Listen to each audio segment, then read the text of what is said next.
Tonight we slip into the raw heartbeat of the American frontier, circa 1870. A land where rattling stagecoaches kick up red dust, law travels slower than rumor, and every gulp of creek water might be your last.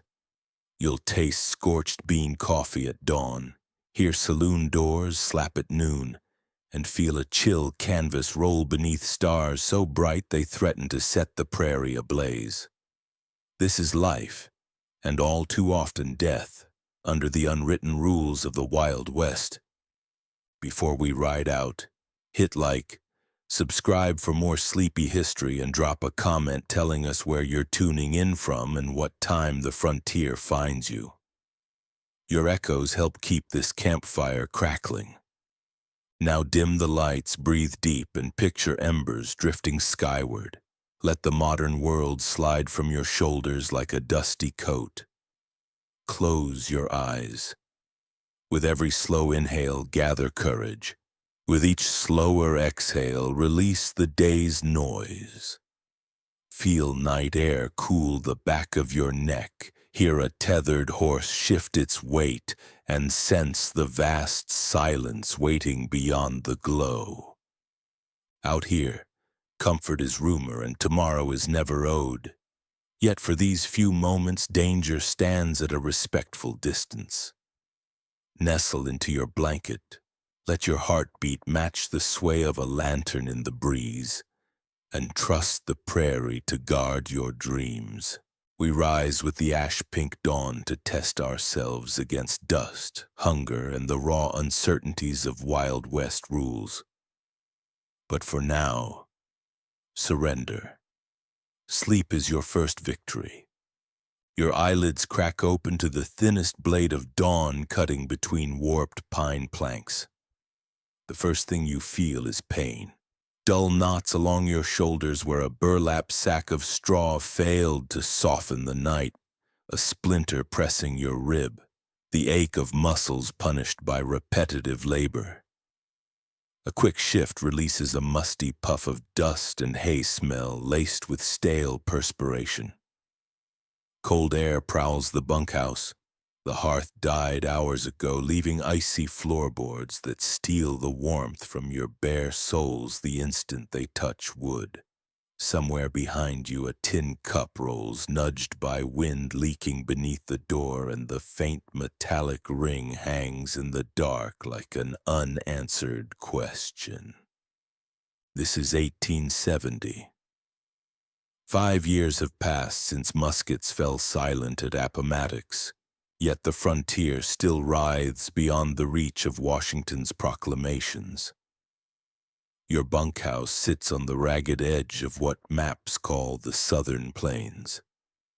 A canvas of blonde grass, red dirt, and distant escarpments where Comanche and Kiowa riders watch the horizon. The nearest railhead lies 2 hard days northeast in Abilene. The closest telegraph pole stops 20 miles short of Adobe Crossing, the half-built settlement clinging to this spot like lichen on a weather-cracked fence post. Adobe boasts 1 mercantile, 2 rival saloons, a blacksmith, and a clapboard church whose bell was traded second-hand from a riverboat that never finished its run to St. Louis. You sit up. Breath plumes in the chill and drifts toward rafters dark with soot. 6 other bunks line the walls, most occupied, each claimant cocooned in the same patched quilt and dust-caked boots worn even in sleep. Near the door, a man snores around a revolver belt still buckled across his waist. Trail thieves were spotted south of here last evening. Beyond him, a window the size of a saddlebag admits a square of dull pewter sky, and the scent of weather brewing somewhere upriver. You swing your feet into your boots, but first tip them upside down. 2 crickets tumble out and a shard of straw. Last month, a ranch hand forgot that ritual and found a scorpion curled beneath his toes. He spent 3 days fighting fever in the hayloft and still limps on cold mornings. The leather is stiff, the stitching proud of its own dirt. Socks gave up weeks ago, wool threadbare beneath spur friction. So you settle skin against rough hide and lace tight to keep blisters from tearing wider. Outside, frost-nipped soil crunches underfoot as you step onto the packed earth street. A rooster's crow slices across the hush, followed by the lonely clank of the blacksmith's first hammer fall. In the half-light, you can trace adobe crossings' entire length, 70 yards from the riverbank corrals to the new telegraph shack, every false front building casting shadows like long, crooked fingers. Smoke curls from a single stovepipe, the saloon keeper boiling yesterday's coffee grounds. The air tastes of mesquite ash, damp clay lifted from the Arkansas River, and the faint copper tang that signals a storm massing beyond the flat horizon. To the east sprawls tall grass prairie, rolling unbroken until it meets the sky. Herds of longhorns move there each spring under clouds of red dust and curses in Spanish, English, and Czech. Northward, the Santa Fe Trail draws freight wagons toward Fort Union. Kegs of black powder, bolts of calico, barrels of salt pork.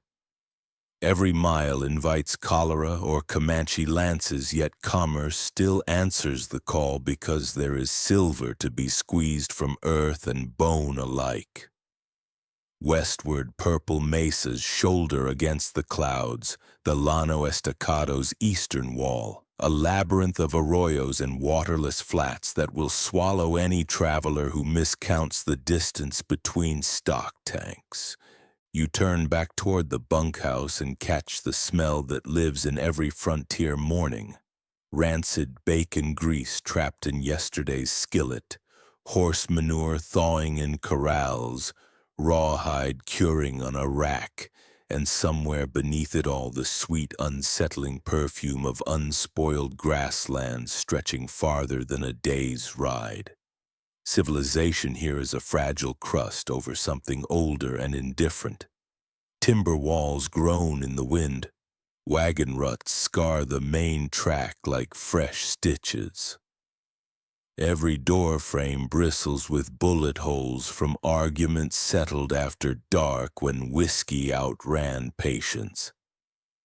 A battered calendar tacked inside the mercantile insists it is Wednesday, but the prairie marks time in other ways. Spring when the Arkansas jumps its banks. Summer when dust devils spin devil-tail spirals to the sky. Fall when blue northers roll down like iron anvils. Winter when the wind slices through wool as if it were wet paper. Today belongs to late winter. The grass lies tan and brittle, brittle enough to ignite under a stray spark. The river is low, rimmed by thin ice crusts that break with a gunshot snap under cattle hooves. Somewhere west of here, the buffalo herds still thunder, but their numbers shrink each season under Sharps rifles wielded by hide hunters paid $5 per robe. You glance north toward the cemetery hill, a patch of ground already crowded with cedar crosses less than 2 years after the town stake was driven. Some graves hold men taken by pneumonia, others by lead. One small mound covers a child who swallowed lye in a laundry shed. Another marks a woman who bled out, bringing life into a world that offered only a wooden slab and a bottle of rot-gut whiskey for relief. Then the sun finally breaks the horizon, spilling fire across frost and turning every window pane into a mirror that blinds.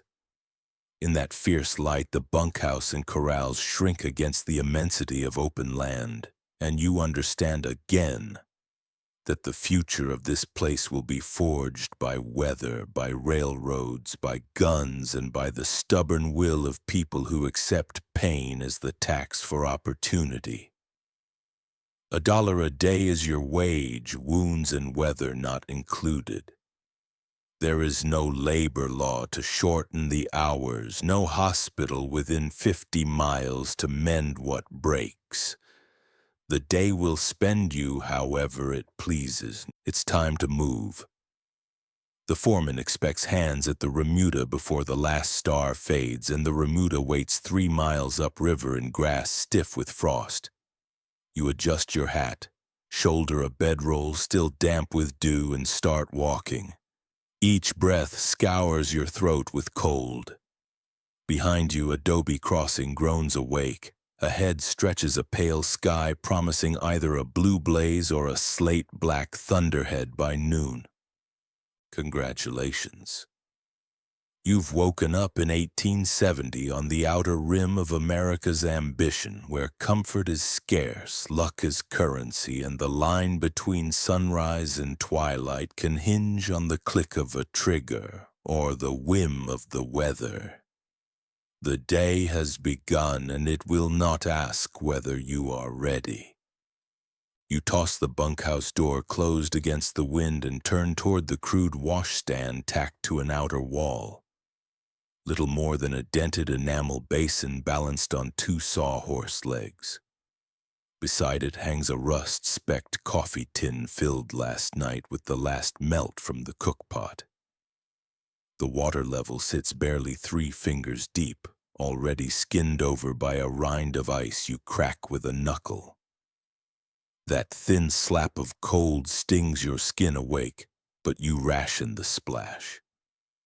Every cup must be hauled from the river, and before noon its color will shift toward the upstream corrals. Muddy beige laced with whatever floaters wander off a steer's hide. Your toiletries consist of a rag the texture of burlap, a sliver of lye soap gone the shape of a warped coin, and a pewter shaving mug that once bore a family crest but now shows only corrosion. Lye soap bites. The warning lingers in crescent scars on your forearms where careless scrubbing ate flesh raw. Still you wet the rag, swipe soap across it twice, and scrub the sleep crust from your face, mindful to keep suds away from eyes already watering in the wind. No mirror hangs here. Glass is pricey freight, so you shave by touch if you shave at all. Most riders don't bother until whiskers snarl around the collar, and even then they trade razor work for shears wielded over a bucket. You raise each boot one at a time, thump heel to wood, and send a dust puff spiraling. The scorpion check never grows tedious. Only survivors keep habits. Earlier that summer, a gambler named Nash skipped the step and jolted awake an hour later with his heel pulsing beneath the sheets, black streaks racing up his calf.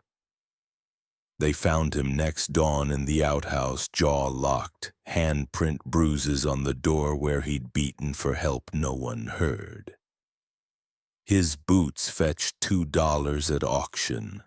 Bedbugs ride thick in every mattress seam. You learned the trick of suspending the straw sack on 2 sawhorses and setting each leg in a can of lamp oil. Bugs don't swim, but some still hitch through the night on blanket edges. At the washstand, you flick up your shirt hem, inspect the red welts dotting belly and flank, then grit down against the itch. No one has dreamed of spring mattresses or memory foam. Feather beds exist, but only in army officers' quarters or the drawing rooms of railroad magnates 2,000 miles east. For teeth, you chew a willow twig until the fibers flare into bristles, drag them across molars, spit foam that tastes like bark and blood. Store-bought dentifrice powders a rumor here. A canister costs what a cowhand earns in 3 days. Even so, you work the twig thoroughly. Nothing turns septic faster than a rotting tooth, and the nearest dentist is a traveling German who appears twice a year with pliers, whiskey, and a saddlebag of extracted molars he uses to measure progress. 2 tugs, 1 gulp, and the patient is released to bleed quietly under the hitching post. A comparison flickers unbidden.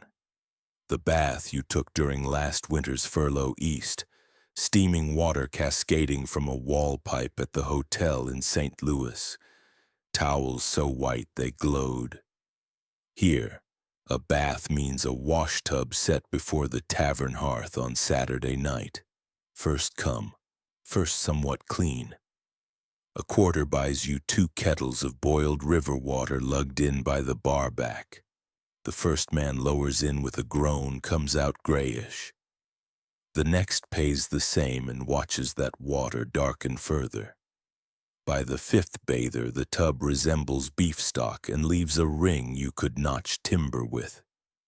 You skipped last week, too many brandings, not enough coins. So your skin carries a glaze of sweat salt, wood smoke, and alkali dust no rag can fully lift. You pass a hand through rope-stiff hair, dislodging grit that peppers the water. If you were in Boston or Madrid or almost any modern city, you might step into a tiled shower twice a day, choose between jasmine-scented gels, spin a chrome handle to dial the water a precise degree. Here, each ounce is labor. Even the soldiers at Fort Union bathe irregularly, and they command cisterns. Newspapers passing through Abilene preach weekly cleansing for health. But out on the range, the only guaranteed immersion is an accidental dunking at a river crossing. Last spring, a drover named Ortega fell from a remuda horse and surfaced, sputtering, grinning ear to ear. Best bath of the year, and free. He caught pneumonia a week later, lungs drowned from the inside, and the crew buried him beneath a cottonwood where the river bends. Finishing your wipe down, you pour the remaining water across the washstand's planks. It cracks and steams. Gone. You dry with the same rag, hang it on a nail where wind will freeze it board stiff by mealtime. A quick sniff at your shirt sleeve tells you the truth everyone here knows. Today's clean is simply yesterday's sweat turned bland in cold air. In summer, that odor will ripen by noon into a pungent cloud of horse, leather, and human musk. City folk might gag. Out here, it's the smell of currency earned honestly. You cinch your belt, dust the straw clinging to your trousers, and resecure the pocket Bible you use to flatten spare bills. Paper money creases less when pressed against gospel pages. The foreman's whistle cuts the morning hush, sharp as a chisel strike. You palm your hat, drop it over unwashed hair, and whistle back. A ritual complete. Scorpion check, bug check, splash of river ice, willow twig, lye sting. Hygiene enough to greet another day on a frontier that has never heard of antiseptic or daily shower routines. If the 21st century ever does reach this outpost, it will arrive smelling faintly of lavender soap and chlorinated tap water, preaching germ theory and fluoride. Until then, survival rides side saddle with grime, and the only guarantee of feeling truly clean is a funeral washing behind the mercantile. One last bath you'll never feel. You follow the smoke trail to the cook fire already crackling inside a half-ring of river rocks darkened by months of soot. Sparks whirl upward whenever the foreman's battered coffee boiler, big enough to shoe a mule in, lets off a gust of steam. The only light is dawn's thin blade of pewter sliding under low clouds. Yet the air already brims with smells that define breakfast on the plains. Burnt chicory, pork fat, and the earthy sweetness of pinto beans that have spent the night dozing in grease and pepper. Chuck, the trail cook, crouches over a Dutch oven sunk shoulder-deep into coals. He lifts the iron lid and releases a wave of fragrance. Salt pork dissolved into caramel strands, pinto skins just beginning to split, onion remnants turn translucent ghosts. No one bothers with plates so early. Enamel mugs and pocket knives do the work. Chuck ladles a scoop into each tin, beans slipping through bacon drippings so thick they cling to the spoon like varnish. The ration is generous in volume, stingy in nuance, protein and salt, enough to drive muscles through 14 hours of range work, nothing more. Fresh produce is a rumor out here. Apples and onions rot before the wagon crosses half the county, carrots turn to rubber. Potatoes sprout eyes the size of pistol slugs. The lone exception is a gunny sack of shriveled dried peaches, hard as saddle horns until simmered. But Chuck guards those for Sunday. Result? Men chew dry tobacco more often than they bite anything green, and gums bleed if brushed too hard. Last winter, a newcomer's teeth loosened one by one until he could only gum soft beans. The trail boss called it cowboy scurvy and doubled the ration of vinegar pickles for a week until the barrel ran out. 2 cowhands arrive late, clinking tin cups to announce themselves. They angle straight toward the coffee, the anchor of camp life, antidote to dust-choked throats and whiskey hangovers alike. Chuck's pot is a chipped, blue-speckled monster scavenged from an abandoned army commissary. He grips its wire handle with a leather glove, lifts it off the coals, and begins the ritual that makes cowboy coffee the harshest brew west of the Mississippi. First comes the water, creek-drawn at dusk, left to settle overnight so silt drops to the bottom. 8 quarts lie simmering, already murky, rolling slow like tar. Into that he tips a double handful of coarse, unwashed beans, roasted dark enough to hide whatever crawled across them in storage. The grounds hit the surface and bloom outward, hissing as they release trapped air. Chuck doesn't stir with a spoon. He swirls the whole kettle in a lazy circle, letting centrifugal force drag the grounds into a black whirlpool. When the mixture threatens to boil over, he pauses, plucks an eggshell half from his pocket, crumbles it between blackened fingers, and sprinkles the shards across the froth. Calcium carbonate weighs the floating grounds, pulling them to the bottom in slow spirals, frontier alchemy learned from a Mexican drover decades ago. A fistful of salt follows, meant to mute bitterness but mostly tasting of sweat-caked saddle blankets. Finally, he sluices in yesterday's dregs left cold in a tin cup. Old coffee primes new, he says, like a sourdough starter that never stops biting. The kettle returns to the embers and silence falls while everyone waits for the all-important roll. 3 big bubbles that lurch to the surface, burst, and vanish. That is the signal. Chuck tilts the pot and pours, not into cups held politely beneath the spout, but into a free-falling arc 2 feet long to catch the breeze and shed a few degrees of scald. The stream lands with a metallic slap, dark brown, opaque as river mud. No one sips.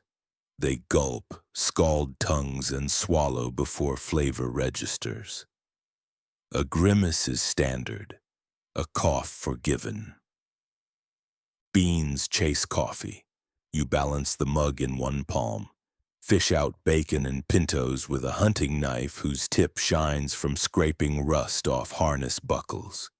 Each mouthful is lava hot, salted enough to pickle a tongue, and swirled with the faint sweetness of sorghum Chuck added for no reason but habit. Bread today is day-old biscuits resurrected on a hot griddle. Their edges crack like pottery shards. You dip one in bean juice and bite. The center is still soft but tastes of lye. Yesterday it sat too close to the soap box. Around the fire, conversation clicks in short phrases. Men share the currency of minor ailments, splintered nail, saddle sore, spider bite, to gauge how much work each body can deliver before dusk. One cowboy rubs the soft swelling beneath his jaw where lymph nodes protest a diet devoid of citrus. He jokes that the swelling hides his Adam's apple from hungry coyotes. The laughter is brief. Everyone knows the ache, the taste of iron when chewing, the looseness of teeth poised to jump ship. Salt pork and beans keep you moving, but they don't keep you whole. You glance at the coffee level, half gone already, grit shimmering on the surface like iron filings. Grounds settle to the bottom where they form a sludge that will later be scooped out and spread near the wagon wheels to tamp dust. Every spoonful of beans leaves its own crust inside the mug. Chuck calls it seasoning, insists soap would ruin the patina. Instead, cups are rinsed with a splash of boiling water swirled and thrown toward the fire. The hiss sounds almost sanitary until you remember the same rag wipes boot soles afterward. As the last biscuit crumb disappears, Chuck flips the Dutch oven lid back on and buries it under ash so the beans won't scorch before lunch.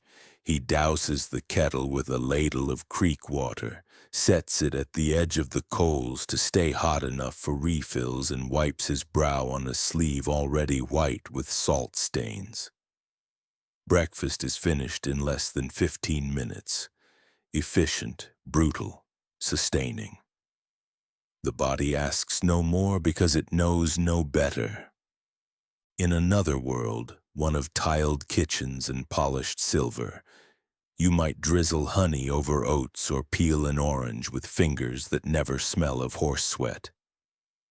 Here, nutrition answers to logistics, what travels far without rotting, what cooks in a single pot, what plugs a belly long enough to reach the next campsite. The frontier learned long ago that flavor is a luxury, vitamins are a gamble, and the only coffee worth brewing is strong enough to float a horseshoe. Mugs clang onto the wagon tailgate. Men wipe mouths with shirt cuffs and reach for bridles, bedrolls, rifles. The fire collapses into coals, snapping like a door latch behind you. Dawn is fully broken now, washing the prairie in color. Tawny grass, rust-red earth, blue so sharp it hurts. The bitterness of coffee lingers on your tongue, chased by pork salt and the faint copper taste of coming thirst. Breakfast is done. The day, indifferent and immense, lies ahead. The bunkhouse is a capsule of dawn-blue gloom as you reach for the day's uniform. Garments chosen not to impress but to outlast sharp weather, thorn thickets, and the punishing rub of a saddle. First comes the undershirt.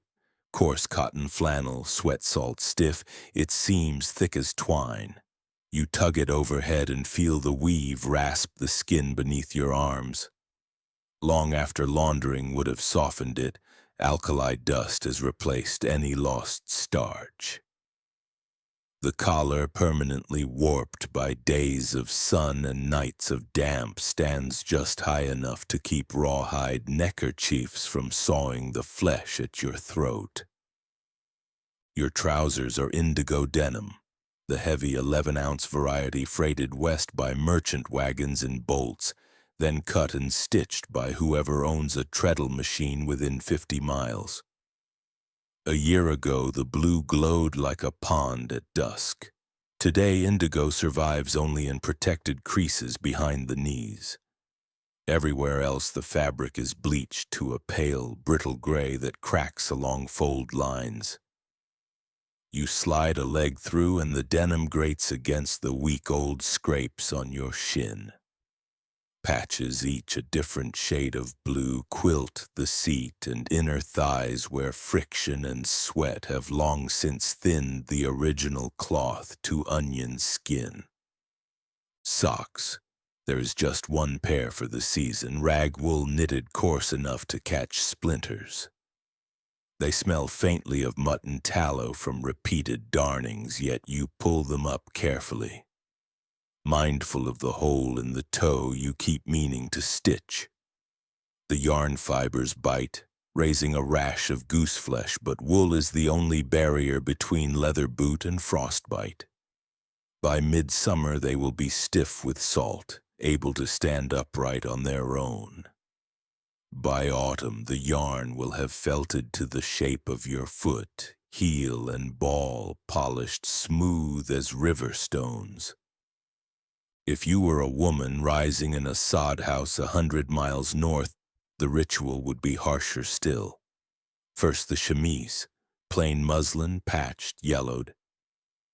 Then the stays, a corset that trades comfort for posture, sturdy enough to survive a day's wagon seat rattle.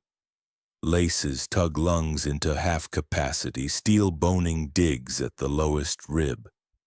But the rigid hourglass keeps the spine rigid while hefting water buckets or bouncing over washboard trails. Skirts in layers, linsey-woolsey under, calico over, trap heat and dust alike. Hems quickly soaked in morning dew only to crust solid by noon with alkaline powder. A sunbonnet, brim wired with a bit of bale wire, frames a face freckled by ultraviolet that ignores fabric as easily as it ignores prayer. Back in the bunkhouse, you cinch a wide leather belt around your waist. The tongue barely meets the third hole, stretching from last week's rainstorm when the belt soaked and dried on your hips. Hammer loops and knife sheaths slap against your thigh with every step. A second belt rides higher, cartridge loops peppered with 44-40 rounds and the balanced weight of a Colt tucked holster deep. The rig isn't fashion. It's an insurance premium payable in lead. You shrug into a wool vest whose lining once glowed crimson but now shows only a sullen rust. Inside pockets hide a pencil stub, 2 folded dollars and a twist of coarse salt for cuts on cattle hides or human skin. Over that goes the canvas coat, tan duck cloth waxed with linseed oil until near waterproof. It crackles as you flex your elbows, the surface etched white where creases snapped in last winter's freeze. The coat is your shelter when hail pelts the prairie sideways and the nearest sod dugout lies 20 miles off. Shoulders are patched with darker canvas stiff as saddle skirt to resist rain friction. Metal buttons, salvaged from Union Army surplus, ting each time you move. Headgear is felt, rabbit hair blended with beaver and beaten until dense as carpet. The crown bears a thumb-shaped dent where you always grab it from the bunk hook. The brim sports a faint groove, the memory of last summer's lariat coil. Sweating through August and freezing through January have bonded salt crystals deep into the felt, creating a white halo that no brushing can lift. Yet the brim still channels rain off your collar and shades eyes from sun glare bouncing off sand. Function enough to earn its keep. Hands slip into gloves cut from mule hide, the fingertips dark from rain soaked in axle grease. Each glove knuckle carries a ridge of dried sweat and clay. In summer you forgo them. For now they keep tack oil from tunneling into cracked skin. You flex your fingers, feel the stiff leather protest, then settle. For city folk pacing marble sidewalks in patent leather shoes, seasonal wardrobes ebb and flow with fashion plates. In Adobe Crossing, the clothes you climb into today are the same you'll wear tonight, tomorrow, perhaps all week. Laundry waits for a rest day and a stretch of weather warm enough to trust wet cloth will dry before nightfall. Soap is scarce, lie cheap but cruel to fabric. Scrubbing too hard frays seams so sweat merely repositions itself. Out of the armpits, deeper into the cloth. On a windless afternoon, you can smell a trail crew long before their silhouettes crest a ridge. The room fills with other cowhands dressing in parallel silence. One curses an uncooperative suspender button. Another lashes a bandana across his mouth to keep morning dust from grinding his molars. A newcomer, flush with pay advance, pulls on freshly issued duckin overalls stiff as sheet metal, and the older hands grin. They know the baptism of sweat and saddle will sand those pants supple within a week, maybe tear them at the crotch before the month ends. Outside, you step into boots, scarred, patched, soles half resoled with scrap harness. The leather screams as you tug. Once feet settle, the fit is glove tight, friction locked between woolsock and hide. A spur strap cinches above your heel, cold buckle kissing bone. The rhythm of metal rowels chimes faintly as you walk, ringing against the dawn hush. Across the yard, the blacksmith's wife appears at her door wearing a linsey apron and a homespun shawl so thick it stands like armor. Her single concession to grace is a ribbon at her throat, a thread of indigo against the dust-ochre world. Even that is practical. The ribbon once bound a bundle of mail from Kansas City. Nothing here escapes reuse. Your garments weigh considerably more than their eastern counterparts. Layers of wool, duck cloth, and leather combine to a poundage that drags on shoulders and hips. But weight equals survival. Canvas resists knife slashes when a steer's horn swings too close. Wool insulates even when drenched. Leather blocks mesquite thorns sharper than sewing needles. The prairie measures worth in durability, not elegance. Last comes the neckerchief, square of cotton dyed red but faded to rose. You knot it loosely under your chin, dust mask, sweat rag, sling, bandage, hot pot holder, signal flag. A single scrap of cloth assigned a dozen lifelines. You tuck the tails inside the vest, yank glove cuffs over sleeves, and roll your shoulders until the collar seams creak but do not rip. If a photograph were shot this instant and fast-forwarded 150 years, museum curators might label the outfit iconic frontier garb, missing that every fray, stain, and mend and make-do decision is a ledger entry in the economics of isolation. Here, replacement means freight wagon fees, weeks of delay, the wager that the item won't be stolen in transit.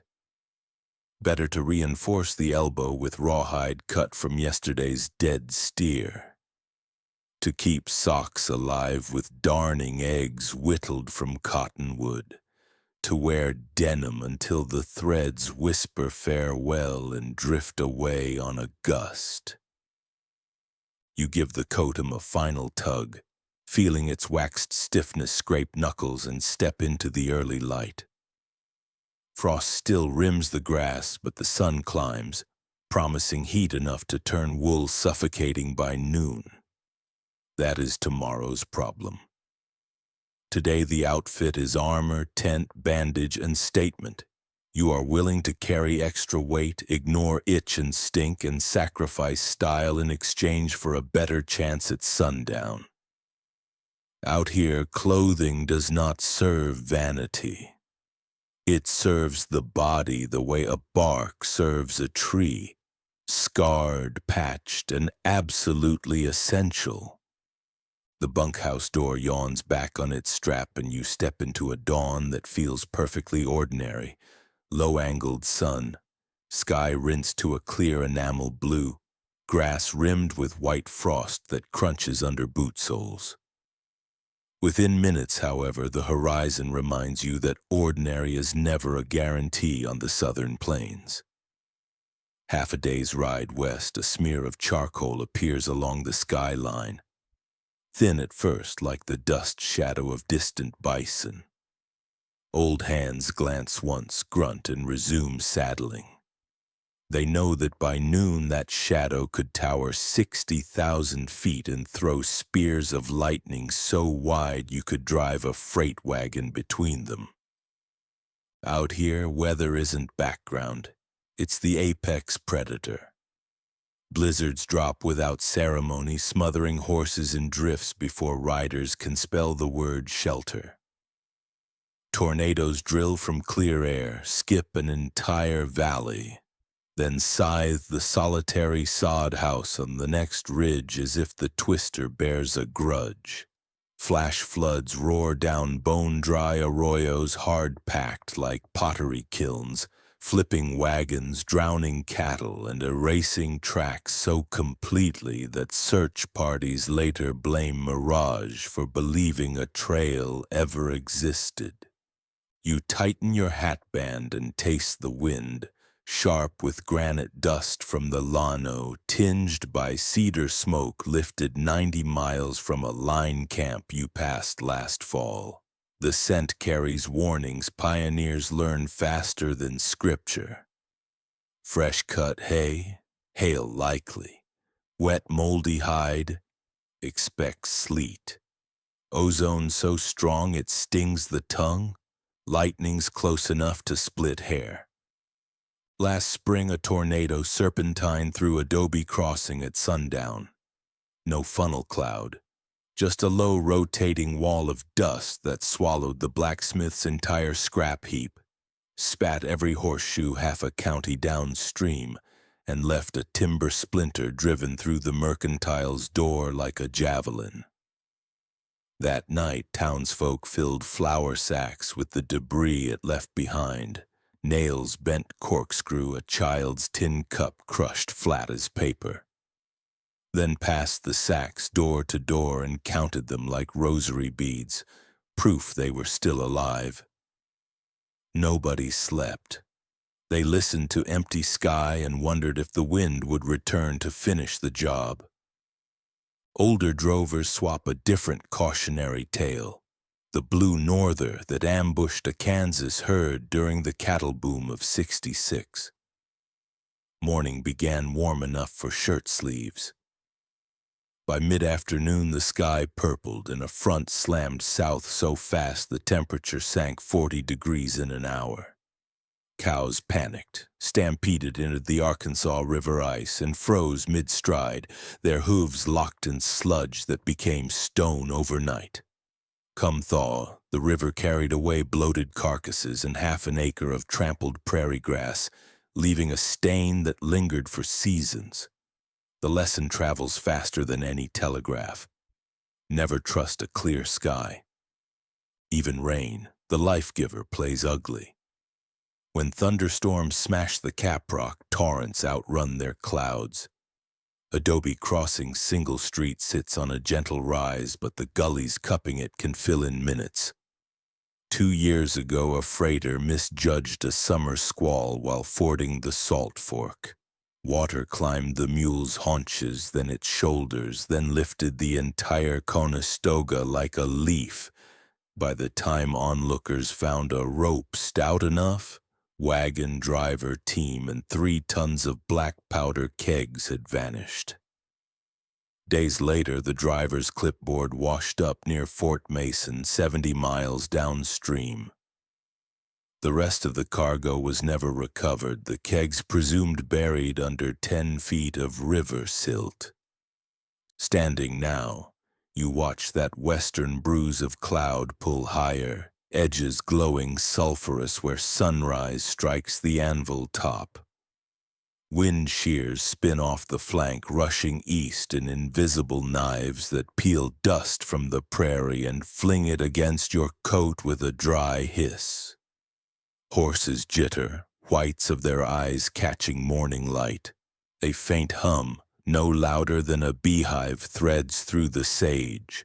Metal objects vibrate in sympathy, from the blacksmith's anvil to the tins stacked behind the chuck wagon. It's the sign of charged air, precursor to lightning bolts that'll melt sand into glass if they ground long enough. Yet within the same breath, trouble can dissolve. Storm cells born over the mesas sometimes collapse before noon, leaving nothing but streaks of virga, rain that evaporates before touching earth, and a smell like freshly scrubbed laundry. Cowhands swear the scent tastes sweet enough to cure a hangover, though it means the parched soil stays parched. Hope dies quickly, so does dread. Locals measure seasons by hazard more than heat. Winter is blizzard month, spring wall cloud month, summer dust devil and dry lightning month, autumn when cold fronts drag thunderheads that spit hailstones big as walnuts. Each has its own kill stories, its own set of rules. Keep a rawhide lariat handy to drag down a tin roof before the twister lifts it. Never camp in a wash, even if it's dry as chalk. Carry axles of cedar branches to burn when the snow buries every landmark and the herd starts circling blind. You spit grit, button your coat against a gust, and feel the sky rearranging itself overhead. Just past the river bend, a shaft of light still dazzles the grass while, a mere pistol shot away, the advancing cloud bank devours that radiance inch by inch. Predators prefer ambush. So does this weather. You might ride 12 hours under cloudless cobalt and still finish the day frost-burned, wind-torn, soaked or singed. A final glance west. The bruise has begun to billow, belly distended with hail. Somewhere inside, supercooled droplets collide, freeze, drop, rise again, building layers of ice until gravity wins. Those stones will thud earthward hard enough to concuss calves and shred canvas. If you make camp tonight under open sky, you'll wake to bruises shaped like constellation maps. Saddle cinches creak. The foreman barks to mount.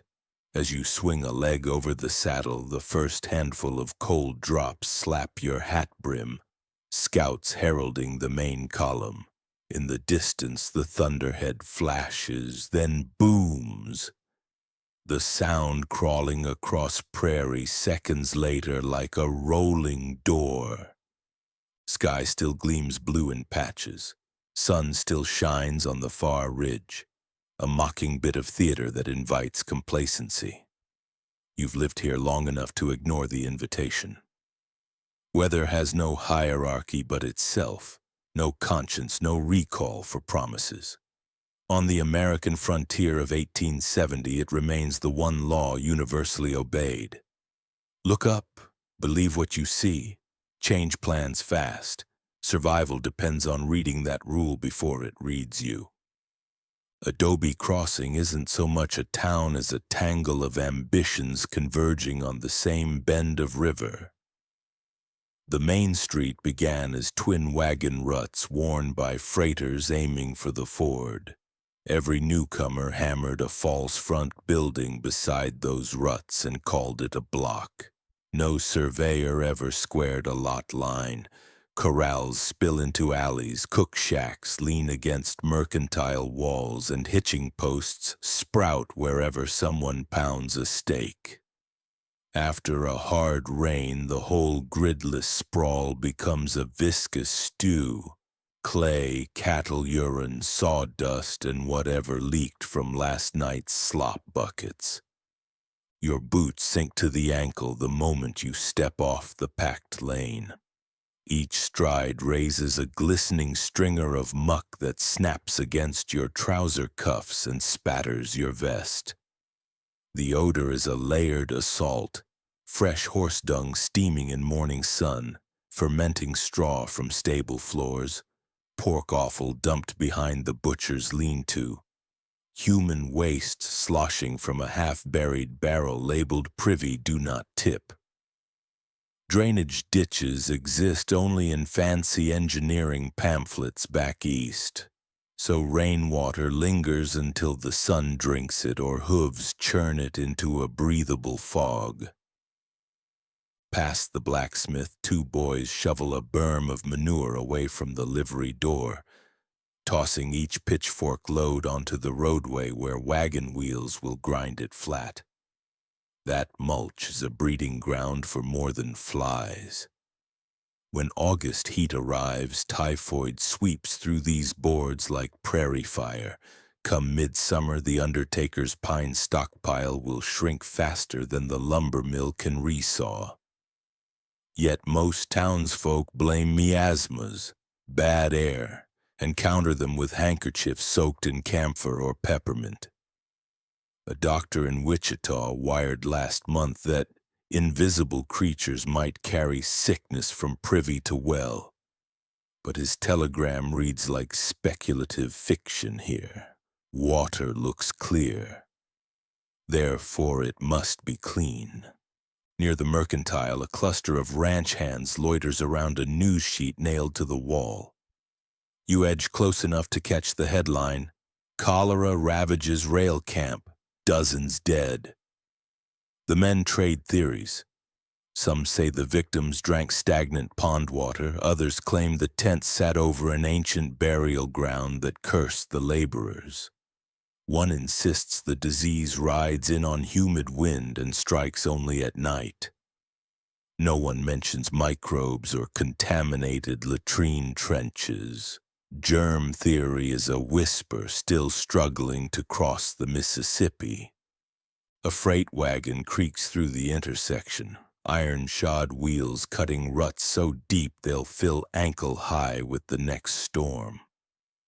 Each lurch splashes a slurry of manure and rainwater against storefront planks already stained dark halfway up their height. A woman in a calico gown hikes her skirt and leaps from boardwalk to boardwalk, balancing a crate of eggs. One misstep means a fall into muck potent enough to infect a scratch into a funeral. You pause outside the adobe-washed saloon and glance down the length of town. Chickens scratch in puddles that shimmer with an oily film. Dogs nose for scraps in refuse piles while children chase hoops through the same sludge. Barrels meant to catch roof runoff sit uncovered, mosquito larvae wriggling at the surface. Now and again someone tosses a dipper in and drinks, warm rainwater flavored by cedar shingles and chimney soot. Then wonders why summer bowels cramp like a fist. Inside the post office, sacks of mail reek of mildew from last week's river crossing. Letters bear dark stains where envelopes rested against pig bristles or kerosene tins. The postmaster keeps carbolic acid crystals in a jar, believing the smell alone drives off pestilence. He sprinkles a few grains atop each sack, nods in satisfaction, and slides the acid jar back beside the pickle crock labeled leeches 2 cents each. By midday, the sun climbs and the street mud thins into a viscous film that cakes boots and wheel spokes. Dust devils chase the moisture, whipping particles of manure into the air where they drift invisibly, waiting to be breathed deep into lungs. A fever that starts tonight will be blamed on chill wind, spoiled beans, or a curse. Only years later will scientists prove what the frontier suspected but could not name: that the town itself, with its haphazard ditches and manure-slick streets, was breathing disease into every mouth it fed. You adjust your bandana partly for the smell, partly for the illusion of protection, and step off the boardwalk once more. Mud accepts your weight with a sucking sound, warm now, gritty between wool socks and leather. Ahead, sunlight glints off a line of standing water where a new building's eaves pitch runoff straight into the footpath. On the far side, a sign promises pie and cold sarsaparilla, both tempting. But between here and there lies a quagmire ankle-deep in the town's collective waste. You pick your route along half-buried barrel staves and upturned planks, mindful that one slip could mean days of fever or worse. In Adobe Crossing, survival often hinges less on the draw of a gun than on the simple matter of keeping boots dry in a street that wants to swallow them whole. The saloon announces itself long before you cross the threshold. Music leaks through bat-wing doors in broken chords, an out-of-tune upright hammering the same three-finger rag, drowned at intervals by shouts that veer from laughter to threat without pausing at conversation. Sawdust and shaved ice crunch under boots at the entrance. Both are there to soak up spills, one of kerosene lamps, the other of human stomachs overturned by whiskey rougher than river gravel. Inside, lantern light paints the room amber and smoke thick. Barrels serve as tables. Around them cluster cowhands whose shirts haven't met water in a month, and gamblers whose coats still smell of the depot where they stepped off last night's train. Above the din, bottles clink in the barkeep's steady rhythm. Pour, cork, slam the bottom on pine for emphasis, wipe rim with a rag already saturated with the ghosts of 100 earlier pours. The whiskey here is no Tennessee fragrance of charred oak and patience. It begins life as raw, unaged corn liquor hauled in 5-gallon kegs cut with creek water, then improved by whatever stretches supply. Red pepper tincture for bite, a fistful of chewing tobacco to deepen color, a splash of Jamaica ginger to fool the nose, sometimes a slug of kerosene for body. Burnt sugar darkens the mix, blue vitriol, copper sulfate, lends a misleading shimmer. Locals nickname it coffin varnish because the aftertaste could seal a pine box. 2 fingers go down like lye, scorch the throat, and leave a vapor trail so potent men have been known to light pipe matches off their own exhale. Such fuel breeds quick tempers. Brawls ignite over miscounted poker antes, over a sleeve brushed too hard at the bar rail, over nothing at all. Furniture is adaptable. A chair back becomes a club, a bottle a glass dagger, the piano lid a shield if you're nimble enough. The bartender keeps a scattergun under the plank but pulls it rarely. Reputation alone does most of the work. Any man bleeding on the floor is dragged to the porch and left to choose between the sawbones and the undertaker, both of whom charge the same. Above the main room, a narrow staircase climbs to the upstairs parlor.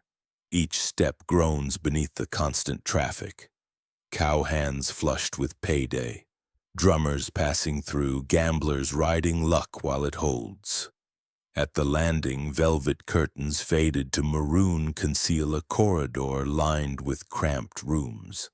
Their walls are paper thin, piano notes and curses filter upward, and every now and then the sharp report of a slap or the softer thud of a body meeting plaster answers the racket below.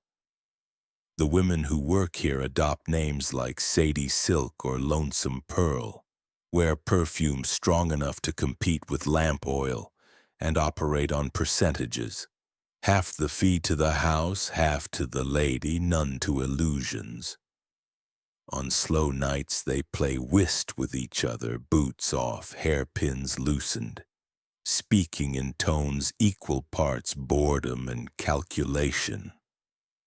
Back downstairs, a gambler in a brocade vest deals faro to four drovers still wet from river spray. His smile is precise, his derringer invisible beneath the table's edge. In the corner, a carpenter from Dodge recites a newspaper account of Wild Bill's latest showdown, embellishing until Bill fires twice as many shots as recorded and pauses to tip his hat between them. Listeners lean in. They love gunfights the way city ladies admire opera. Rare, dramatic, best experienced at safe distance. Yet most confrontations end before a coat can clear leather. A hidden belly gun pressed into ribs, a shotgun unveiled from behind the bar, a nighttime ambush in an alley sticky with slop. High noon duels in open streets are the fever dreams of dime novelists. Reality favors darkness, surprise, and the overwhelming advantage of numbers. Consider the bullet holes clustered beside the mirror. Not the symmetrical pair you'd expect from two pistoliers pacing off, but a drunken scatter waist-high, where a ranch accountant emptied his Colt after losing the payroll at cards. The splintered outline of a spittoon along the baseboard tells of a brawler who swung for a jaw and missed. Myth insists that every gunslinger shoots straight. The floorboards insist otherwise. A fresh keg rolls through the doorway, iron hoops clacking, and two men squat to tap it. Foam bursts, painting their sleeves. Someone strikes a match, lights a lampwick, and the piano resumes, this time a waltz staggered by missing keys. Conversation swells, talk of a cattle contract in Dodge, a rumor that the railroad will lay track closer to the river. Murmurs of cholera upriver. No need to worry, they say, bad water never travels this far. The optimism lasts until the first glass empties. Along the back wall, a painted sign proclaims ladies welcome, though no respectable woman enters unescorted. On rare occasions, wives brave the saloon to drag husbands home, skirts lifted just enough to escape the gummy floor.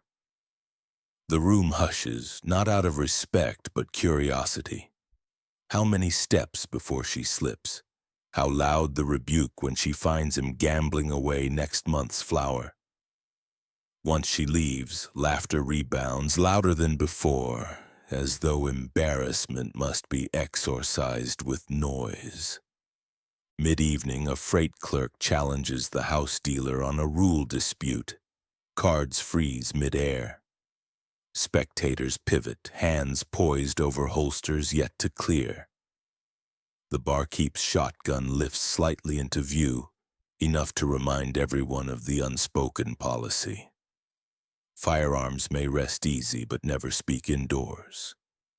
After a breath, the dealer reveals the discard stack, the clerk concedes, and tension drains like spilled beer into sawdust. The story will later mutate into a standoff so tense the clock stopped, but anyone sober knows how quickly death can shatter narrative. Legends bloom where accuracy dies. By closing, an elastic hour that expands when profit surges and shrinks when violence threatens, the air has thickened into a syrup of cigar smoke, sweat, and overripe whiskey. Lanterns gutter. Floorboards glisten with a spill no broom dares test. Outside, dawn hovers beyond the eastern ridge. Those lucky enough to stagger into fresh air carry more than hangovers. Bruised ribs, empty purses, lipstick smears, secrets likely to ride them harder than any horse. The piano falls silent, the barkeep bolts the door, and the last light snuffs, leaving only the echo of laughter and a faint yeasty smell of unfinished ferments. By midday, the saloon will revive under the same name, perhaps new bullet holes, perhaps the same, and the cycle will repeat. coffin varnish poured, legends inflated, tempers primed. And somewhere between one glass and the next, a man will discover too late that courage distilled in a back alley still does not grant the reflexes of a dime novel hero. On the frontier, the house always wins. It just lets you roll your own odds first. Law in the frontier comes with long shadows and longer odds. One sheriff might preside over 5,000 square miles of badland, cottonwood flats and canyons deep enough to swallow a posse without echo. His badge is thin brass. His jurisdiction is whatever distance his horse can cover before the trail dust blinds him or the warrant expires in someone's blood. Even when he rides, he rarely brings a jail. Cells require lumber, iron, and a permanent payroll. Rope is cheaper, bullets cheaper still, and both fit neatly in a saddlebag. Because the law is spread so thin, towns improvise. Dodge City posts hand-painted boards at each entry. The carrying of firearms strictly prohibited. Visitors are meant to surrender pistols at the marshal's office and reclaim them when they leave. Tombstone will adopt a similar ordinance a decade later, though enforcement there hinges less on statutes than on the Earp brothers' reputations. In practice, a drover with a 6-gun tucked under his duster can pass unchallenged if he arrives on a payday stampede or angles through alleyways where patrols never bother. The signs function as moral suggestion, fine print on a bargain every newcomer renegotiates at will. When towns fail, vigilantes step from the shadows. They convene in barns after sunset, faces hidden by bandanas that smell of horse sweat and rawhide. Minutes are not taken. Resolutions are passed with knots and loaded cylinders. Cattle thieves, claim jumpers, and card sharps caught stacking decks may wake to find themselves straddling a mule with a noose pitched over the nearest cottonwood limb. Local papers will print a terse line: justice administered by the committee. No further inquiry follows. The territory cannot afford curiosity. Last autumn, 2 freighters named Joel Rankin and Short Bit LaSalle left Fort Union with a wagon of Sharps rifles promised to ranchers upriver. At dusk, they camped where a sandstone bluff overlooks a dogleg bend of the Arkansas. While Rankin fussed with the cookpot, LaSalle stepped 10 yards to fetch billy water and never returned. The ambush came silent. A single rifle crack from the chaparral. A hole the width of a thumb knuckle punched through LaSalle's chest. Rankin dove beneath the wagon tongue, fired once in blind panic, and heard hoofbeats recede into scrub. By the time he crawled out, the rifles were gone and his partner's body lay half submerged in the river cobbles, blood trailing downstream in spirals of red ribbon. 3 days later, the sheriff from Los Animas rode to inspect the scene. He took statements, counted footprints, 5 shod horses, maybe 6, and pronounced the killers probably long across the New Mexico line. Rankin asked after justice. The sheriff shrugged at the horizon and reminded him 90 arrests already waited for trial in a courthouse with room for 12. Rankin buried LaSalle on a rise above the ford, carved a cedar plank with a jackknife, and kept moving. The rifles resurfaced weeks later in a Kiowa trading camp, but no warrant followed. Ink dries slower than vengeance on the frontier. Stories like Rankin's travel faster than stagecoaches, shaping a collective etiquette of caution. You note which waterholes belong to which rancher, who settles debts promptly, whose temper pivots on a bottle's depth. A raised eyebrow at the poker table carries the same weight as a notarized affidavit. Crossing an open stretch of prairie, riders hold wide berth, each tipping a hat brim to show an empty hand. Too lively a wave might draw a gunmetal glint and a reflexive shot in reply. Yet myth still paints the West as a theater of formal duels. Two men squared off at high noon, dust swirling, townsfolk peering from behind shutters. Reality favors asymmetry, bullets fired from shadows, knives slipped between ribs during a jostled dance, ambuscades set among cottonwoods where the sun can't witness. Most who die in gunplay never clear leather. Most who pull trigger first survive to tell a story embellished by every retelling until it passes for scripture. Consequently, caution functions as common sense and social code. Before you ride into an unfamiliar settlement, you note the church steeple's angle. If it leans, the town invests more in saloons than salvation. You watch the hitching rail, rifles in scabbards. Peace likely. Ropes hanging in coils. Maybe a lynch court convenes tonight. A single spur rowel glinting under the boardwalk can mean a gambler left in haste, or was dragged. Every fragment of evidence composes a map of danger more reliable than any printed chart. In Adobe Crossing the Deputy, there is only one, patrols evenings with a lantern in one hand, and a Winchester cradled in the other. The rifle is rarely loaded. Ammunition comes from his pocket money, and he would rather bluff than spend. Most nights that bluff suffices. On others, a rider gallops in at sunrise to summon the coroner for a body half floating in river reeds. The deputy logs the death, nails another broadside warning against sidearms, and the street returns to trade by noon. Wagons splashing through yesterday's blood diluted in mud. So the rule hardens. The law exists, but only as sturdy as the community's collective willingness to back a badge with muscle, rope, or firepower.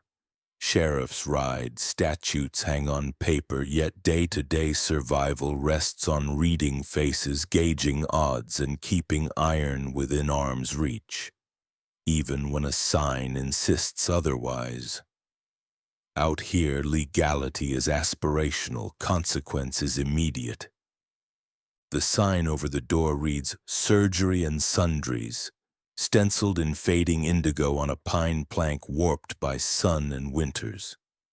Inside, the doctor's office smells of carbolic acid layered over bacon grease, as if harsh antiseptic and last night's supper are locked in a stalemate. Shelves hold mason jars of pennyroyal, turpentine, calomel, and laudanum. A chipped basin sits on a crate table. The water inside is pink from the last procedure, thin skin of blood swirling like watercolor. No one has yet coined the term cross-contamination out here. Dr. Elijah Kerr is 40, gray at the temples, sleeves forever spattered brown. He owns two indispensable tools, a bone saw with a horn handle and a set of German steel forceps that clang like tuning forks when they touch enamel. Chloroform exists but arrives in fragile bottles that leak on wagon jolts, so anesthesia on most days is 8 fingers of rye. Gulped fast, held until the room tilts, then spat across the floorboards when agony finally lands. Infection is the real killer. Kerr knows wounds turn proud if not cleaned, yet his technique involves rinsing instruments in room-temperature water, waving them over a kerosene lamp for luck, and starting in. Lint from his jacket cuff drifts into the open flesh. A lucky patient survives despite the treatment. The town credits the doctor, not the mercy of a robust immune system. Last month, a ranch hand named Clovis staggered through this doorway with a .45 slug lodged behind his collarbone. Kerr laid him on the plank table, doused gauze in whiskey, pressed it to the entry hole, and probed blind until iron met iron. Clovis screamed high enough to rattle window glass and passed out, convenient timing because the whiskey had barely dulled him. The slug came free, dark with blood. Kerr stitched the wound with horsehair threaded through a darning needle, slapped on a poultice of lard and turpentine, and wrapped the torso in muslin strips boiled last week. Clovis left 3 days later, hunched and pale, coughing the sweet and sour stench of early sepsis. Nobody has seen him since, which may be mercy or proof he's mending somewhere upriver. Childbirth fares little better. Midwives handle most deliveries armed with warm towels and folk prayers. The doctor is summoned only when labor stalls, breech presents, or blood pours in sheets. Maternal mortality in these parts nudges 1 in 10. Infants surrender more often. A breech baby last winter forced Kerr to reach inside with no gloves. He owns none. Rotate the infant and pull. Mother survived, though fever clung to her for weeks. The child breathed twice, expired, and was baptized with snow melt before burial. Kerr washed his hands in the same basin he later used to rinse forceps from a tooth extraction. Contrast that with an urban accident and emergency unit you would recognize today. Fluorescent light, stainless steel, latex gloves torn from sterile packs, anesthetists calculating fentanyl micrograms by patient weight, antibiotics dripping through IV lines, monitors chirping oxygen saturation, crash cart ready within 10 paces. An ER doctor can summon portable X-ray, send blood cultures to a lab that spots bacteria within minutes, and cut infection short with vancomycin before sunrise. Out here, diagnosis relies on smell of pus, color of sputum, texture of stool, each judged by naked eye and hope. Even simple fractures invite high stakes. Splints are cedar boards padded with raw cotton, bones set by feel, alignment guessed. Weeks later, a leg may knit crooked, shortening gait forever. If gangrene blooms, the sawbone's namesake tool comes out. Amputation means lashing the patient to the table, pouring rye until consciousness blurs, then cutting quick, skin, muscle, marrow before the kicking stops. A red-hot poker cauterizes vessels. Flies mass on the windowsill, eager for the sweet burn smell. When Kerr finishes a case, he sometimes slips the extracted bullet or molar into a snuff tin. Trophies he shows new patients to build reputation. On the shelf beside that tin is a folded railway circular advising doctors to boil surgical dressings 10 minutes to prevent putrefaction. He hasn't found time to try it. Bandages cost money. Boiling eats fuel. Outside, a wagon rattles up, a woman mid-contraction, husband white-knuckled on the reins. Kerr wipes hands on a towel already stiff with dried serum and beckons them in. Another calculation begins. How much blood can she lose before shock will the baby breathe? Will a nicked perineal tear welcome fever? Under his breath, the doctor mutters a scripture verse, though faith here rides behind practicality. If whiskey holds out and the artery clamps don't slip, they might see daylight together. No sterility checklist, no scrub nurse counting instruments, no anesthetist hovering. Only a frontier sawbones poised between miracle and disaster. Every patient who walks back through that door upright is evidence that human bodies sometimes heal despite what we do to them. Every fresh grave on the hilltop is a footnote reminding the living how thin that margin truly is. Out here, the sun is less a source of light than a ruthless foreman, prying eyelids open long before warmth follows, punching the horizon red again long after muscles beg for dark. You can measure frontier labor by the things it takes: layers of skin, lung tissue turned to coal dust, hours of sleep traded for the dull applause of cattle hooves. Three neighbors work three very different trades, yet each one spends the same coin, his own body, until only the sigh at day's end is left to count the cost. You catch sight of Silas Roach first, walking behind a breaking plow that shrieks whenever its iron lip cleaves prairie sod. Two swayback sorrels slog ahead, ears pinned, foam already whitening their shoulders, though dawn is barely an hour old.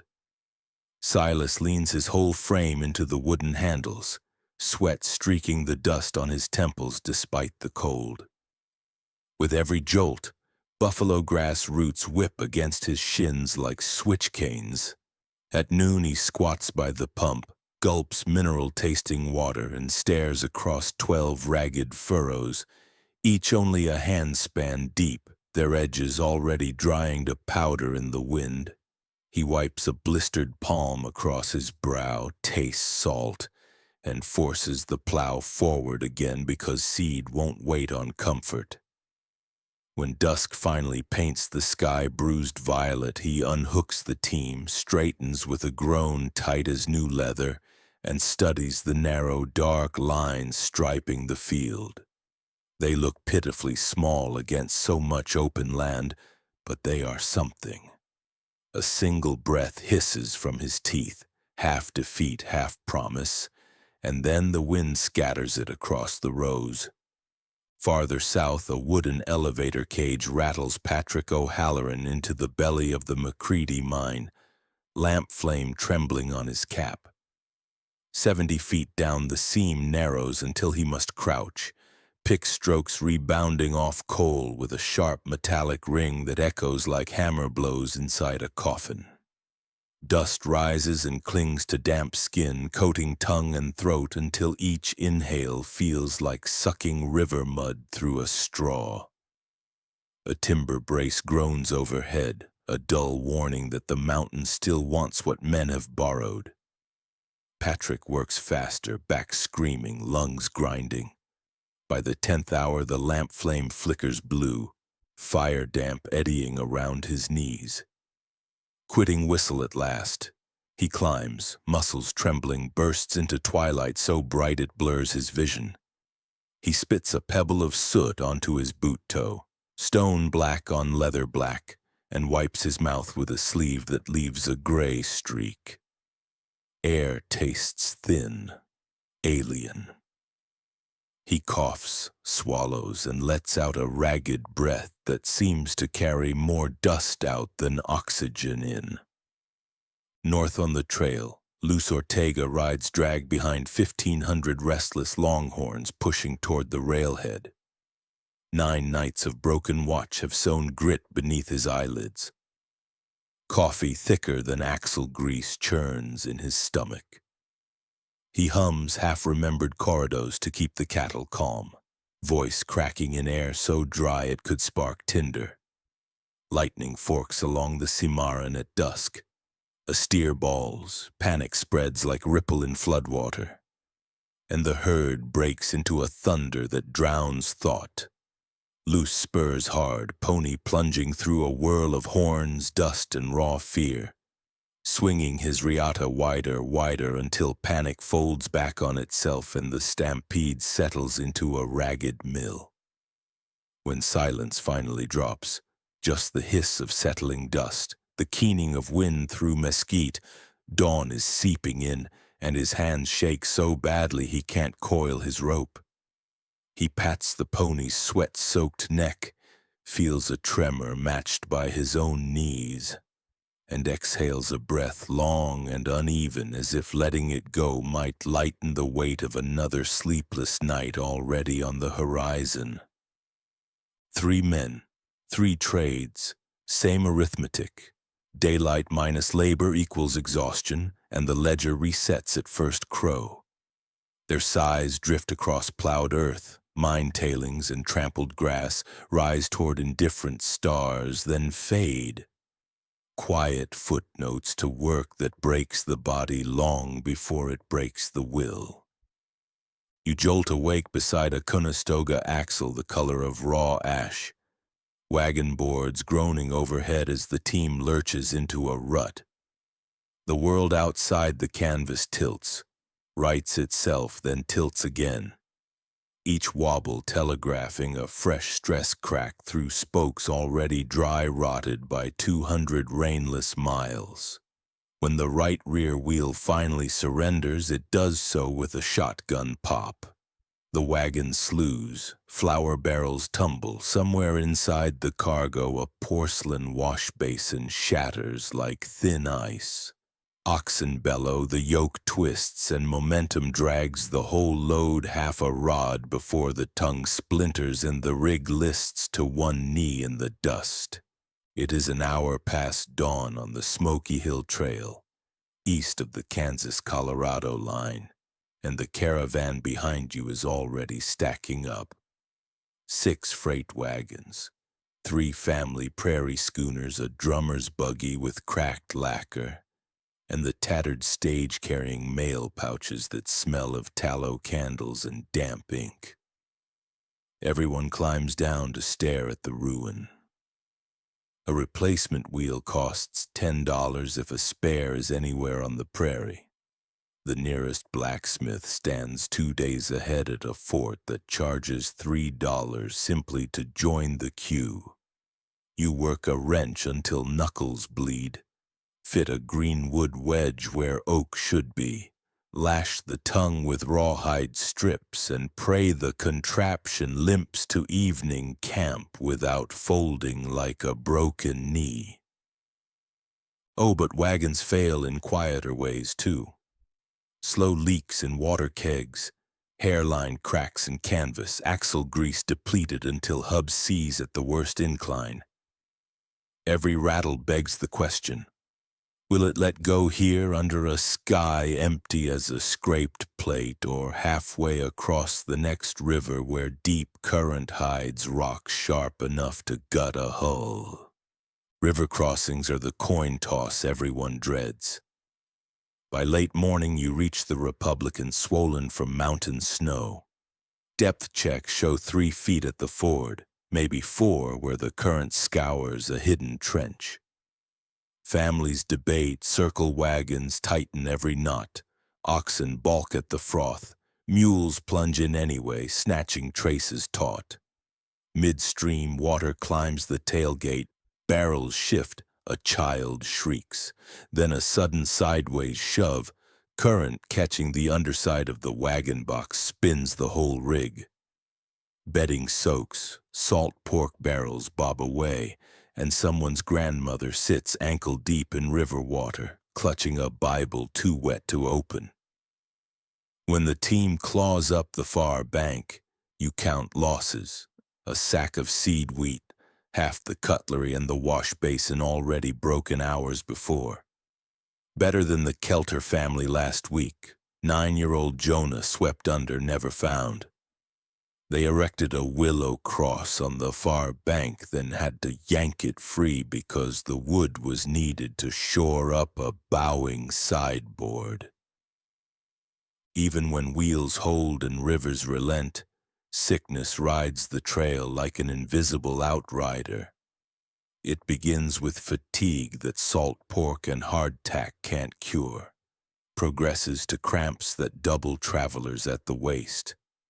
Then the endless purge, bowels emptying water faster than the next creek can refill a canteen. Cholera. You've buried 4 in 6 weeks, a baby swaddled in tow sack, an Illinois school teacher, two drovers who shared the same dipper at the Platte.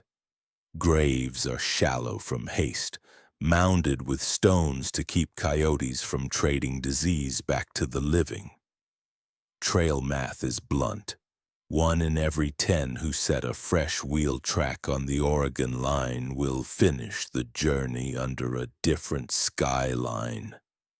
The rest remain in scatter-shot plots marked by greasewood branches or not at all. Some travelers daydream about the iron road. Sleepers, dining cars, polished brass rails carrying paying passengers months in mere days. A ticket from St. Louis to Sacramento costs a laborer's full yearly wage. Add baggage fees for every crate and barrel, and a family might as well be buying farmland in Illinois. Rail also ends hundreds of miles shy of most settlements, leaving passengers to purchase stage passage across a final jagged reach.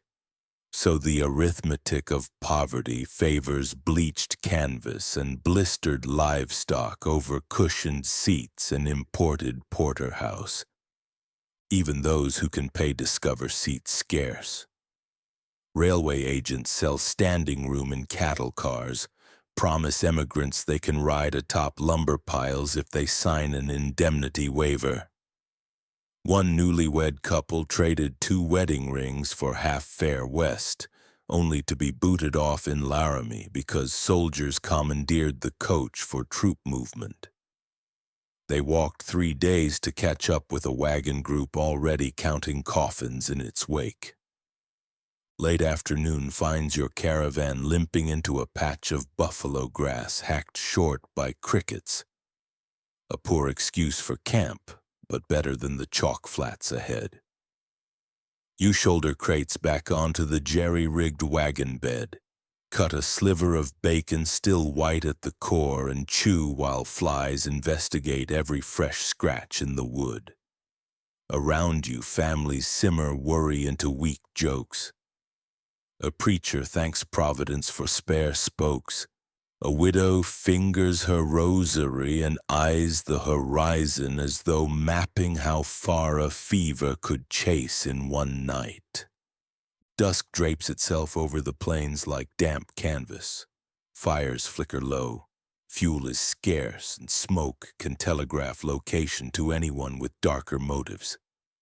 Somewhere north, a wolf sings and another answers. You lie back against a wheel that clicks softly as wood cools, close eyes gritty with trail dust, and feel wagons creak as sleepers shift. Tomorrow offers a dozen new failures just waiting their cue. A bolt shearing, a trace snapping, a gut cramp blooming into plague. Yet the only way home now lies forward, and so you exhale the tight breath you've been holding since the axle cracked at dawn. It leaves your lips thin as a prayer, drifts upward and disappears into the same indifferent dark that swallows every traveler who bets on the road west. The evening street of Adobe Crossing hums like a trading post built inside a wind instrument. Layers of languages fluttering past one another before scattering into the night. A black drover named Isaiah Gant leans against the hitch rail, boots dusted white from alkali. He taps a rhythm on his saddle horn while swapping jokes in Spanish with 2 Mexican vaqueros just in from a line camp to the south. Their spurs jingle sharper than silver coins, rowels carved with 8-point stars long before anyone called these animals cowboys. Isaiah laughs, slaps a calloused palm on his thigh, and slides into trail English to greet a rancher's daughter hustling past with a milk pail. Nobody pauses to translate. Out here, fluency is measured by how fast you catch context. Across the street, 6 Chinese rail hands crouch over a pot balanced on a brazier made from discarded brake shoes. Steam curls upward, carrying the perfume of star anise and dried ginger. scents that drift across the saloon porch, mingle with whiskey fumes, and momentarily silence a pair of Kansas gamblers unfamiliar with anything more exotic than boiled turnip. The cook ladles rice into tin bowls, hands one to a Cheyenne youth wearing a cavalry jacket he earned in trade for 2 cured elk hides. They exchange nods. No shared words, but the language of weariness travels well enough.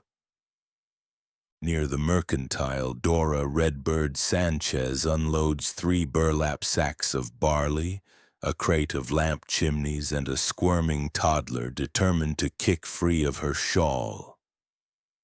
Dora keeps the books for her husband's livery, tutors 2 neighboring children in sums each Sunday, and still finds time to ride fence when a thunderstorm drops a herd, spooking skywide.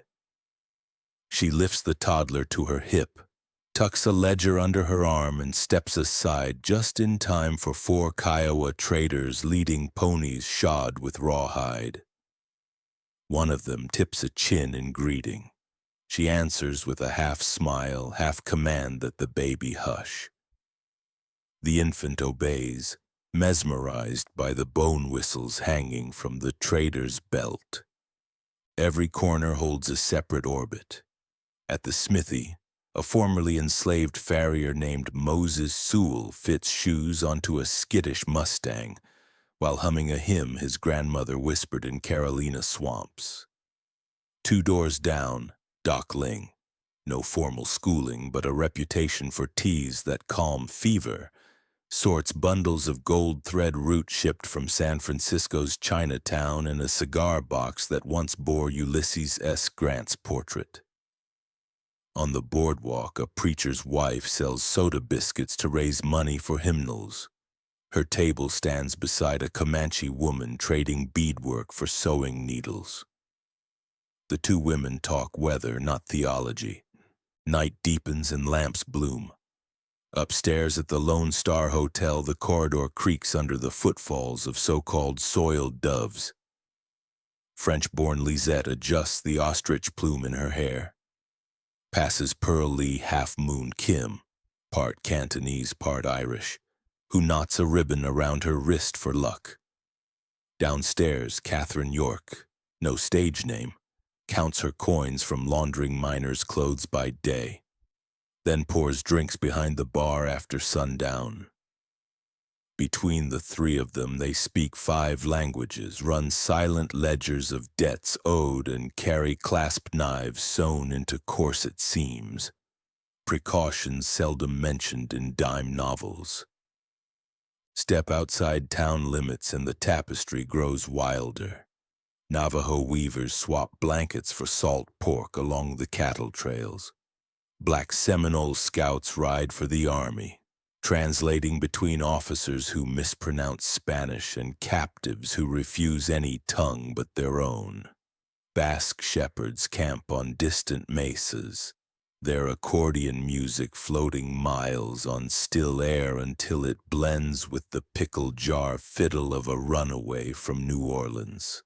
Somewhere along the Canadian River, an Irish nun teaches letters to Lipan Apache girls using hymn sheets for copy paper because primers cost too dear.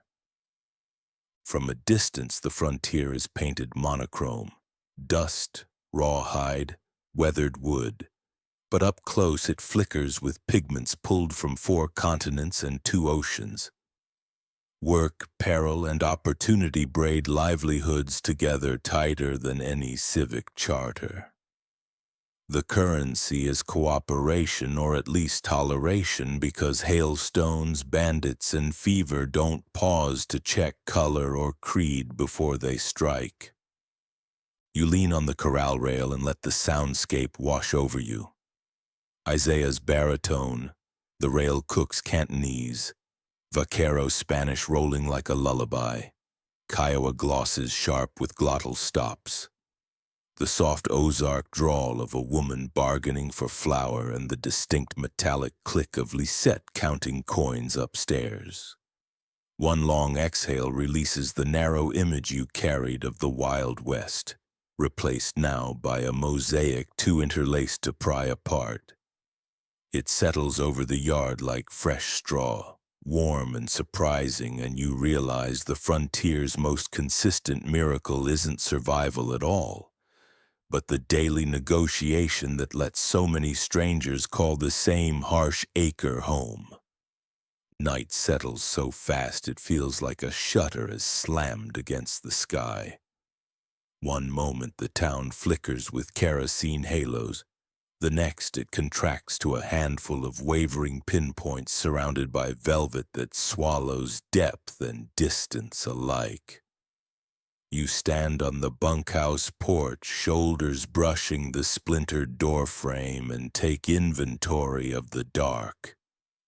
Closest comes the creak of rawhide tack as a wind gust nudges an empty saddle on the rail. Leather stretching, releasing, stretching again. Half a pace beyond that, the slow clack-clack of a loose shutter on the mercantile taps out an uneven heartbeat you didn't notice in daylight. Someone inside wedges a scrap of timber between frame and sill. The tapping stops, then resumes softer, more petulant. 100 yards downslope, the cook fire's last ember cracks, expelling a hiss of steam where fat drips onto ash. The smell, bacon burned down to carbon, rises, lingers, then drifts away on a new breeze sharp with juniper.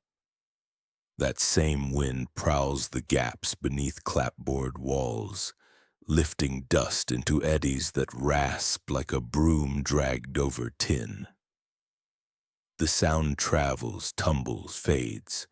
Now you catch the coyote chorus.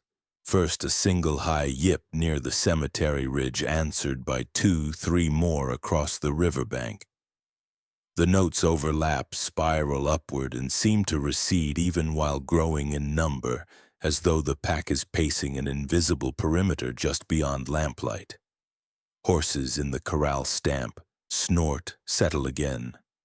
The smell of their sweat reaches you in faint waves, edged with the metallic tang of iron shoes scraping stone. Listen harder. Under the coyotes rides a deeper hum, almost felt more than heard. The river rubbing its banks, swollen tonight with snowmelt upstream. Every so often a chunk of ice shears from the shallows and knocks against a sandbar with the hollow thunk of a coffin plank. That sound carries far but lands soft, as if muffled by moss. Inside the bunkhouse, bunk slats creak when a sleeper turns. Someone half dreaming mutters a litany of numbers, maybe cattle tallies, maybe poker debts. Bed springs answer with a sigh. The room goes still again.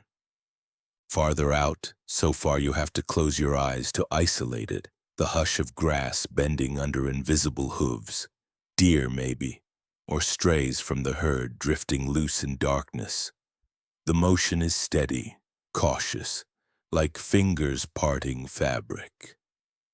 Then silence where the motion was, as if the animals have frozen to listen back. You reach for the stub of tallow candle tucked behind a rafter nail. Wax is rationed. Tonight's allowance is barely 2 inches, wick curled like a mouse tail. You strike a match, shield the flame with your palm, and the wick catches with a tiny roar that feels too loud. Light spills no farther than your boots, revealing plank knots, dead moths, a single .44 cartridge glinting on the floor. Beyond that circle, everything remains suggestion. Out here, darkness multiplies peril. A spark blown from a stovepipe could race across dry shingles and turn the whole street into a torch before the first bucket clears the well rope. A raiding party, Kiowa bandits, deserters gone feral, could ride invisible until horse breath fogs your window. Even peace holds hazards, chimney bricks loosening in freeze-thaw, rattlesnakes heat-seeking through door gaps, A lantern tipped by a drunk who then staggers away, unaware he has drafted everyone else into his mistake. The candle gutter flutters. Wax pools, hardens, tilts the flame. You pinch it out between thumb and forefinger, counting the saved minutes of light for tomorrow. In the instant after extinguishing, your pupils swell, grasping for any scrap of luminance. A single star pricks the gap between barn eaves, bright enough to silhouette the weather-vane rooster rocking on its spindle with a faint metallic squeal. That squeal drifts, dwindles, disappears. The coyotes have moved east. Their chorus now thins to isolated barks spaced like distant pistol shots. Even those fade until only the shuffle of your own pulse remains, a muffled drum in each ear. You draw breath slow, steady, let it out, and the exhale seems to carry the final residue of sound with it, leaving a quiet so complete it feels physical, heavy across shoulders and scalp. Then soft, almost polite, the wind returns, sliding beneath the loose tin on the blacksmith's roof. The sheet lifts, settles, lifts again, repeating like a cautious knock asking permission to stay. You consider calling out, fixing it tomorrow, then decide against disturbing the stillness that has finally drawn its cloak over town. In this hush, fears shrink to fit the dark. Not gone, only folded, waiting. Fire could still leap, raids could still break, but for the moment the night holds its breath along with you. You step back inside, ease the door latch until it clicks, and feel the room's darkness wrap around your shoulders like an old quilt. Threadbare, familiar, surviving another rotation of the earth. A thin strip of pewter light slips under the door and brushes your boots. The first proof that you've outlasted another frontier night. The latch lifts with a cold squeal, and the world beyond floods the bunkhouse in raw blue. You step outside and breathe vapor that feathers instantly, amazed at the tally your body has just written in silence. One combustion-hungry stovepipe that didn't spark. 5 coyotes that sang but never crossed the corral fence. A kerosene lantern that stayed upright on a warped shelf. No fevers, no stray rifle cracks, no creek flash roars in the dark. Countless other dangers, invisible yet stalking simply past you by. The ground crunches with frost as you walk the yard. Hoofprints from a midnight wanderer marry your own footprints from yesterday. In daylight they look the same, reminder that predator, storm, or outlaw could have warned them just as easily. You glance toward the cemetery hill, 37 cedar crosses now, 2 added this month alone. Here, average life expectancy hovers in the early 40s for men, the high 30s for women. Childbirth, pneumonia, and stray lead pull statistics downward, one grave at a time. Last year, a Kansas newspaper put frontier mortality at 1 in 8 before age 30. Nobody here bothers parsing the fraction. It is simpler to wake, work, and hope the rope of luck doesn't fray today. A rooster cracks the hush, signaling chores that won't wait. Yet before motion becomes mandate, you pause and scan the pale sky. Sunrise ignites the ragged mesa edge in molten copper, spilling warmth that hasn't reached your skin but already softens the memory of night's claws.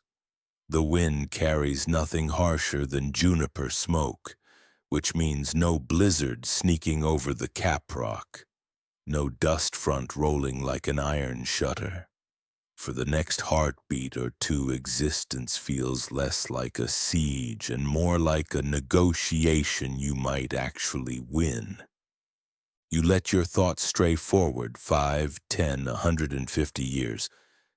to hot showers that answer a knob twist, antibiotics that escort infection to the door, refrigeration that banishes scurvy to textbooks. Imagine a roof insulated well enough that coyotes stay songs, not threats, and childbirth occurs beneath white light, instruments boiled, gloves donned, seatbelts, traffic signals, smoke detectors, booster shots, each an invisible sentinel your era will take for granted. But gratitude doesn't require time travel. It can live right here in the steam coiling off a tin mug of new coffee, in the creak of timber that held through the freeze, in the fact that your pulse still drums inside cold fingers able to flex, grip, saddle a horse, load a rifle, write a letter home. You cup your hands, exhale into them, and feel warmth bloom across chapped skin. A small proof of dominion over an environment forever testing your claim. Somewhere behind you the bunkhouse door bangs and another cowhand mutters a prayer disguised as a curse about the cold. Work gathers like cattle dust, ready to cling. You tip your hat brim at the newborn sun, accepting both its promise and its indifference, then turn toward the corral. Dawn number whatever this is chalks one more line on the wall of days survived, a simple arithmetic that fuels even the tiredest body. Still breathing, still upright, still game to meet whatever gauntlet sundown brings. That is victory enough, until tomorrow asks the question all over again. First comes the faint click of a thermostat, an alien sound on the frontier, and the prairie begins to peel away. The rawhide creak of saddle leather thins, replaced by the cloth whisper of sheets as you shift on a modern mattress. The cold that once needled your cheeks warms into a gentle draft sliding from a vent overhead, scented not with mesquite smoke but with laundry soap and the clean neutrality of treated air. The bunkhouse walls blur, their knot-studded boards dissolving into drywall painted a quiet eggshell. Lantern glow contracts to the soft pulse of an LED clock, digits steady, mercifully silent. Outside, no coyotes test the perimeter, only the muffled hush of traffic far enough away to sound like wind-crossing asphalt plains. Where tin mugs rattled, a glass of water waits on a nightstand undisturbed. Even darkness behaves differently here. Held at bay by the street lamp amber seeping through curtains that never knew bullet holes. Take in one slow breath, tasting no lye soap, no coal dust, only the faint metallic trace of tap water resting on your tongue. Let it leave just as slowly, carrying with it the grit of cattle dust, the sting of yesterday's blizzard, the gun oil tang of nightly vigilance. Again, inhale, modern and effortless. Exhale, frontier miles draining from muscles that were never really walking behind that breaking plow. Somewhere in the space between those breaths, a century and a half rewinds. Rail steel lengthens into bullet trains. Doctors' sawbones trade for sterile scalpels. Candle stubs bloom into electric grids that refuse to flicker. Yet the ledger of resilience remains, written in the same ink, human will against indifferent terrain.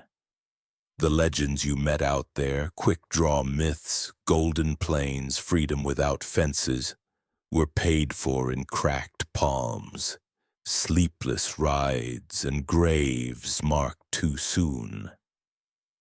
Romance gilds the edges, cost keeps the receipts. Feel the mattress cradle shoulders that once lay against burlap straw. Listen to the hum of a refrigerator ensuring no one will barter salt pork for citrus. The room is ordinary, safe, almost dull, and therefore a triumph unimaginable to those who watch dawn from a frost-stiff bedroll. grateful simply to have earned another swing at daylight. One more breath in, acknowledging their grit nested quietly inside your comfort. One more breath out, honoring the toll that forged every convenience surrounding you now. Let your eyelids sink, not from exhaustion but from measured release, and allow the last ember of campfire memory to cool into the dark behind your eyes. Sleep takes the watch from here. The trail, dusty, brutal, magnificent, has folded back into story, and home has reclaimed its familiar shape around you. Rest easy. Sunrise will arrive without demanding proof of courage.